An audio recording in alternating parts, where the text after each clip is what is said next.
Okay, good day everyone. We will continue our lesson, which is ecology. So, we have already discussed the meaning of ecology, which is defined as the study of organisms, plants, and animals in relation to other and to their non living environment. So, also, it derived from the Greek word oikology, wherein oikos means home or surround, and logos means study. So, meaning ecology is the study of surroundings. So, we have also discussed about Ernst Haeckel. So, he is a German zoologist, defined ecology as the body of knowledge concerning the economy of nature. Okay, so there are two types of factors that determine the distribution of different organisms. So, the first one is the biotic factors, or what we call the living factors, and the second one is the abiotic factors, or the non-living factors. So, I will repeat when we say about biotic factors, these are the living organisms, and for abiotic factors is for non-living organisms. Let's start with um, biotic factors or living factors. So there are biotic factors that affect the distribution of organisms may include. So meron yung mga tinatawag natin na living factors na nakakaapekto sa pagdami ng organism. So, we have here what we call the interaction with other species. Ito yung mga interaction ng iba't ibang uri ng species with their other species. So, the first one here is the predation. So, alam ko naman siguro na very familiar to sa inyo. So, when we say predation, one will benefits the organisms which called predators kills and eat other organisms called prey. So, yung organisms na kumakain sa ibang animals, like for example here we have the cheetah and deer. So yung cheetah, siya yung tinatawag natin na predator. So he is the one who kills and eat other organisms. So yung deer dyan, yun yung example ng prey. So always remember, isa lang yung nagbe-benefits in the interaction of predation. Okay? And other example there is ito yung gagamba with what's that, mosquito or flies. So these are the examples of predation. Number two, we have the competition. So a competition is a situation in which someone is trying to win something or to be more successful than someone else. So from the word competition, so yung dalawang animals, they're going to compete each other, and then their goal is to win. So, para makuha nila yung pagkain, let's just say, for example, isa lang yung pagkain. So, ang gagawin nila, magunahan sila para makuha yung pagkain. So, ganyan din, di ba, yung sa tao, if you're going to compete with others, so isa lang yung magbe-benefits, 'di ba? So pwedeng pwedeng masaktan ka, pwede namang hindi. So parang sa pagmamahal din, 'di ba? So kailangang maging competitive ka para sa goal na gusto mong makuha. Naintindihan? Okay. Okay, so to continue our discussion, kung tingnan natin kung pinanood nyo 'to. So, mag-comment nga kayo dun sa baba kung ano yung pangalawang interaction of species with other species. Okay. Okay, so the third one here is we have the mutualism. So ang mutualism is a symbiotic interaction where both or all individuals benefits from the relationship. So meaning when we say mutualism from the word mutual, you are benefiting each other. So like for example, sa tao, if you love that person, mahal ka din niya. So like for example here is we have the honey and the bees. So yung honey, uh,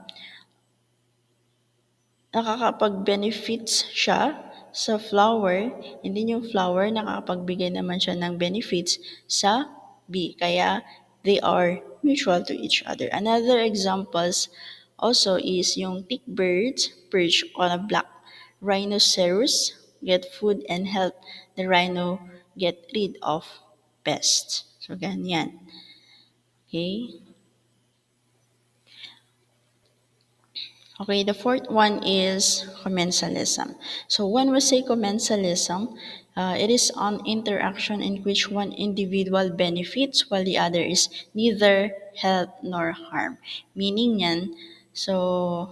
yan guys, sabi nga dito, it is an interaction in which one individual benefits while the other is neither help nor harm.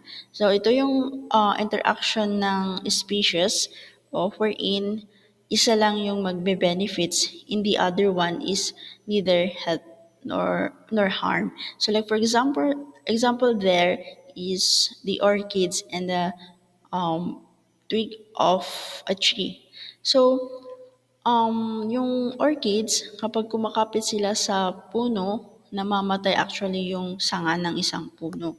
Kaya natawag na commensalism because yung puno namamatay and the orchids will still benefiting, even the branch of a trees is harmed. Okay, so that's it. Okay, next we have parasitism. But before that, you have to comment first below your favorite color. Okay, so that is for number 2. Okay, so next we have parasitism. So ano nga ba ang parasitism? Okay, parasitism is occurs when one individual the host while harming the host in the process. Like for example, pinaka the best na example is here. We have the dog and the thief. So yung aso, kinakapitan ng garapata. So yung garapata nagbe-benefits siya sa aso while the dog is in harming. Okay? Parang same rin sa sa commensalism, pero dun sa commensalism kasi mostly meron din time na nakakapag-benefits yung isang species. Pero dito sa parasitism, isa lang yung nagbe-benefits. Okay, another example there is the mosquito. So yung mosquito guys, parang kumakain lang siya ng dugo. Nagsisipsip siya ng dugo sa isang tao. So, siya lang yung nagbe-benefits. And the other one is we have the tapeworm. So, ito yung mga nakukuha sa mga raw foods just like meat. Okay? So, always remember that in parasitism, the best example for that is when you are agdaw-dawat kay tipel ijay classmate mo. So that's parasitism. So they always depend with other organisms. Okay? And next, yan. So we already discussed the abiotic factors or the living factors. So will you comment the following examples of interaction sa baba? Okay?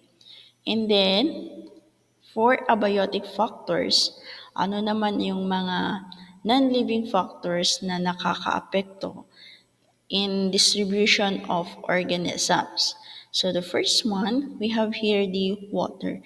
So bakit water? Okay, kasi nga, if walang tubig, di ba, paano makakasurvive ang isang halaman? Di ba? Hindi pwede. Hindi mabubuhay ang isang halaman kung walang tubig. Naintindihan? And then another one is temperature. Okay, like for example, yung polar bears. So, it found in the frozen wild of the Arctic. Kaya, dito sa atin, you cannot see polar bears because hindi naman nagpo-frozen dito sa atin, di ba? Only in Canada, Alaska, Greenland, Russia, and Norway. Kaya, malimit lamang yung distribution of polar bears because of the temperature. Okay. And then another is sunlight. So, kapag walang masyadong, gaya ngayon, tag-ulan, yung mga pananim, hindi masyadong, madaming mga pananim na hindi tumutubo ng maigi, it is because of the absence of sunlight. Kasi nga, sabi dito, yung sunlight, doon nang gagaling yung light energy na nako-convert into chemical energy. So that's the what we call the process or the photosynthesis. And then the other one, we have wind. Oh, bakit yung wind? So, mostly kasi, um, may mga non-living factors that cannot live in a windy place. Yan, siguro. That's why wind is also another factors for non-living factors. And then the last one is rocks and soil. So those are the abiotic factors that affecting distribution of organisms. Okay, we have water, temperature, sunlight, wind, and rocks and soil. Okay, next. We have also two types of climate. So we have the microclimate and microclimate. So ano nga ba ang macroclimate? So ang macroclimate, it consists of pattern on the global, regional, and local level. While microclimate consists of very fine patterns such as those encountered by the community of organisms underneath a fallen log. So example for the microclimate is when we say global, ito yung mas malawakan na climate. Like for example, yung Baguio, di ba? Tinatawag natin na macroclimate kasi nga nararanasan ng buong rehiyon. So, in microclimate naman, yung best example for that is umuulan lang dito sa Candon and doon sa Santa Lucia, hindi siya maulan. So, that's the example of microclimate. Yung very fine pattern lang. I will show you the pictures. We have here the microclimate. So, yan, the climate of a larger area such as a region or country. So, always remember, pag macro, mas malawakan yan. While in micro naman is for that place only. Like for example, dito lang sa Candon umuulan pero sa ibang municipality hindi siya maulan. Okay? And then we have also the four components of climate. We have the, of course, we have the water, temperature, sunlight, and wind. So those are the four components of climate. Okay, next, let's move on to biomes. So what is biomes? So biomes are the major ecological associations that occupy broad geographic regions of land or water. They contain fresh water or salt water. Water covers about 75% of Earth's surface and has an innermost portion of the biosphere. So, ang biomes, guys, ito yung bumubuo sa tatlong part of our um, Earth, which is the atmosphere, lithosphere, and hydrosphere. So, yun yung tinatawag natin na biomes. Okay, so we have here the different levels or different um, tawag dito. Yes, levels of ocean, sea, or river. So we have the photic zone and the aphotic zone.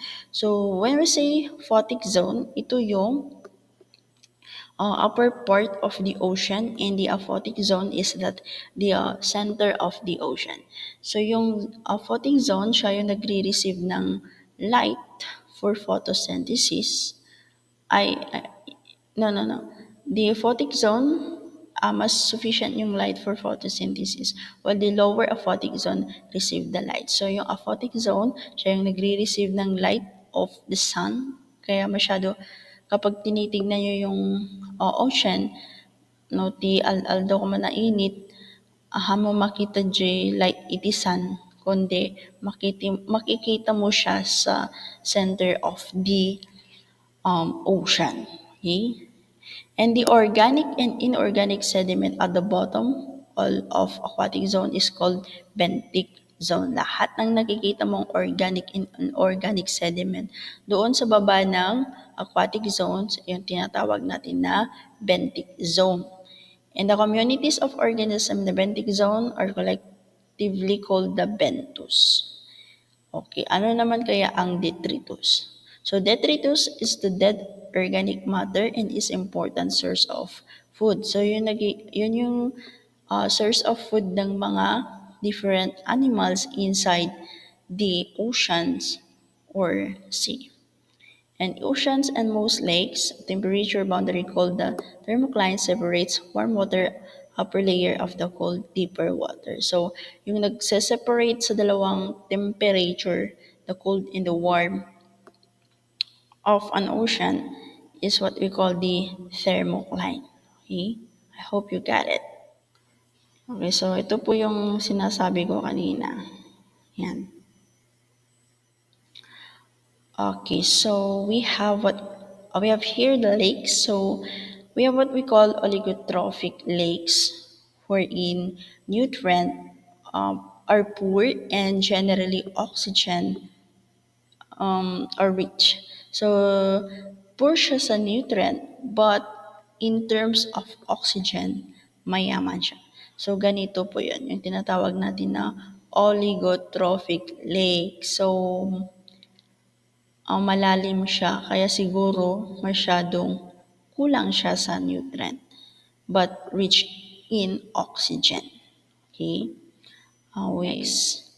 Another types of lakes is eutrophic lakes. So eutrophic lakes are nutrient rich. So mayaman naman siya sa nutrients and often depleted of oxygen if ice covered in winter. Okay, so always remember, often depleted of oxygen if ice covered in winter. Water is too deep in the limnatic zone to support rooted aquatic plants.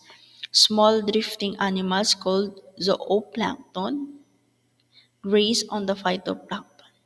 So mayaman naman ito sa nutrients but kinukulang siya sa oxygen kapag nagkakaroon ng winter kasi nag-a-ice yung tubig kaya nakukulangan sa oxygen.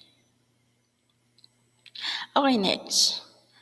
We will be discussing about terrestrial biomes. So, ano nga ba ang mga terrestrial biomes? So, we will be discussing today the different types of terrestrial biomes.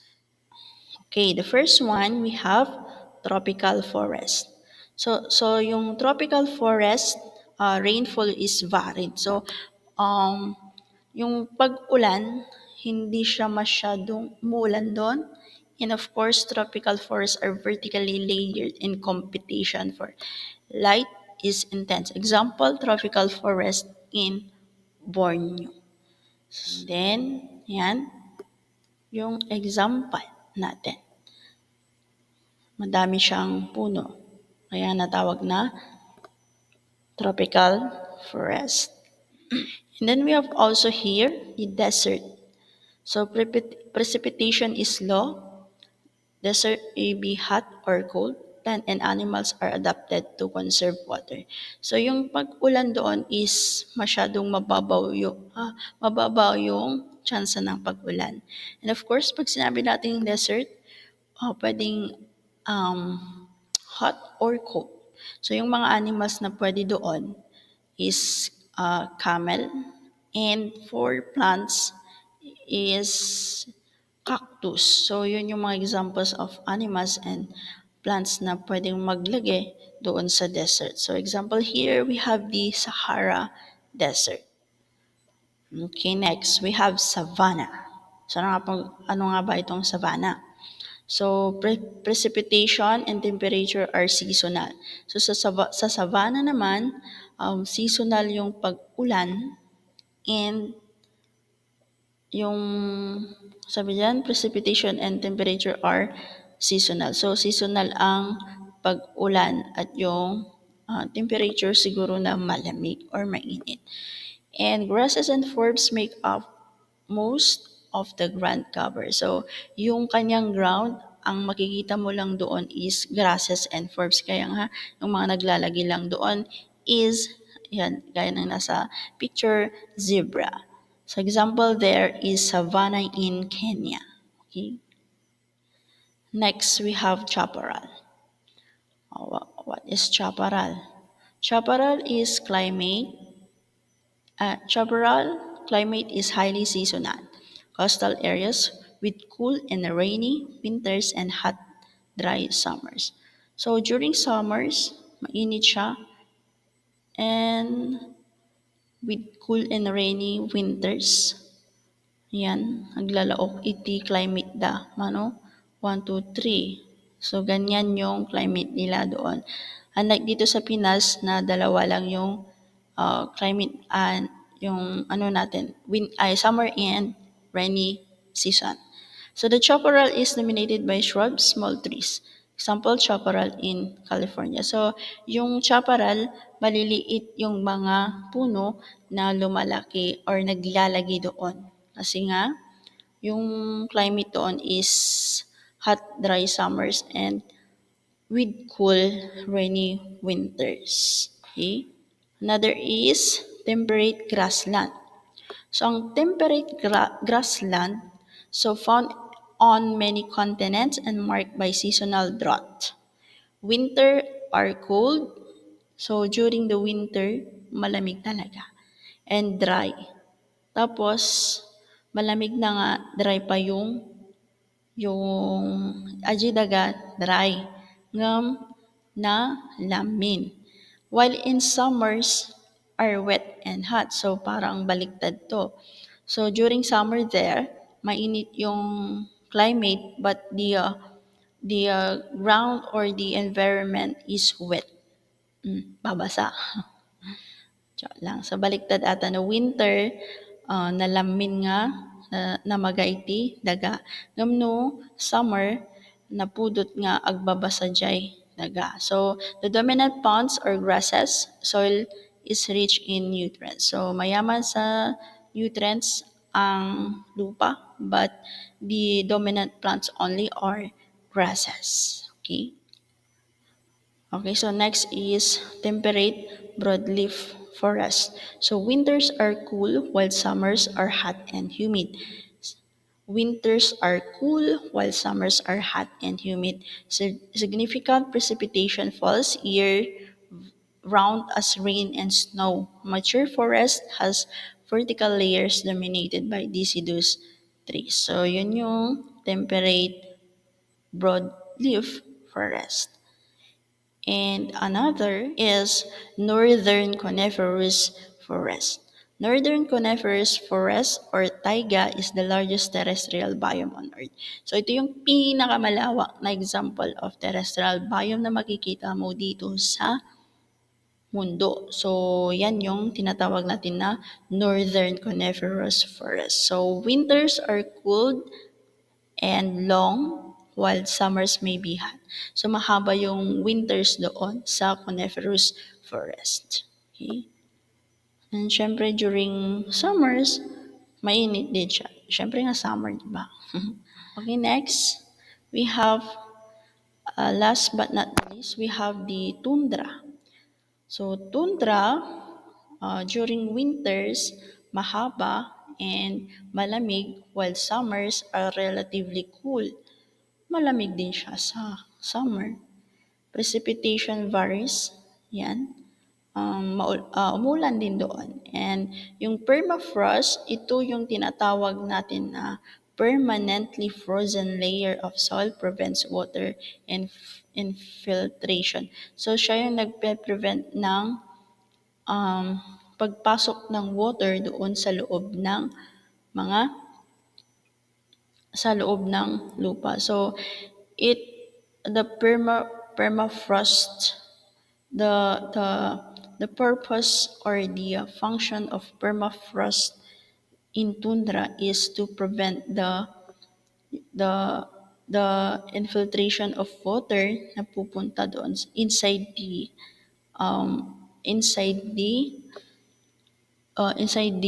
soil para hindi papasok doon yung tubig. Kaya nagkakaroon ng permafrost.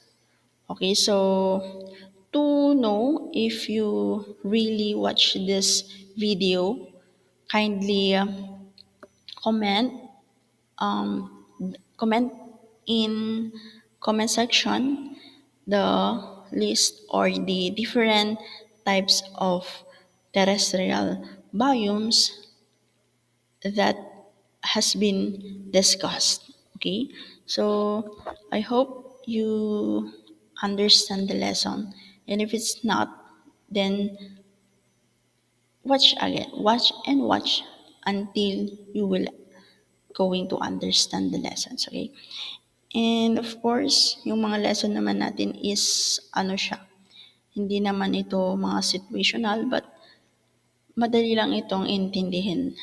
Okay? So, kailangan nyo lang kilalanin yung mga different terrestrial biomes, different competition, animal competition, and so on and so forth.